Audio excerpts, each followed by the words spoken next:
கோயம்பேடு பேருந்து நிலையத்தில் 66 ஏக்கர் இருக்கிறது. இந்த அன்புமணி மட்டும் இல்லைன்னா இன்னைக்கு அந்த கோயம்பேடு இப்ப இருக்கிற பஸ் ஸ்டாண்ட்ல லூலு மால் வந்திருக்கும்.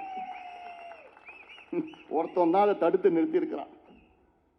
எனக்கு என்ன ஆசை, சென்னை மக்கள் நல்ல சுவாச காற்று, நல்ல காற்று, தூய்மையான காற்று, நல்ல ஒரு பசுமையாக இருக்க வேண்டும் என்ற நோக்கம் என்னுடைய விருப்பம். இன்னைக்கு நடக்கிறதுக்கு எங்கேயாவது பார்க் இருக்கிறதா, பூங்கா இருக்கிறதா?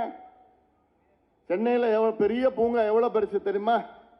வெறும் 19 ஏக்கர் செம்மொழி பூங்கா, வெறும் 19 ஏக்கர். நான் ஏன் வெறும் அப்படின்னு சொல்றேன்னா, உலகம் முழுவதும் நான் போயிருக்கிறேன். உலகத்தில் இப்போ நியூயார்க் சென்ட்ரல் பார்க்னு ஒன்று இருக்கு. நியூயார்க் என்றாலே அது மிகப்பெரிய நகரம், உலகத்தில் மிகப்பெரிய நகரம். அதில் சென்ட்ரல் பார்க்னா 870 ஏக்கர்.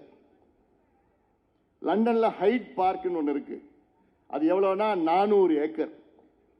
டெல்லியில் மெஹரோலி பார்க்னு இருக்கு, அது 240 ஏக்கர். இப்போ டெல்லியில் புதுசாக 840 ஏக்கருக்கு ஒரு பார்க் உருவாக்கிட்டு இருக்காங்க டெல்லியில்.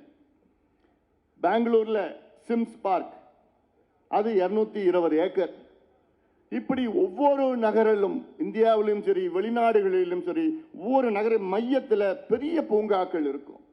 ஏன் துபாய் கூட ஒரு பாலைவனம், செடி கொடி வராது, ஆனால் அங்கே ஒரு சென்ட்ரல் பார்க் என்று ஒன்று இருக்கிறது, பசுமையாக தூய்மையாக இருக்கிறது.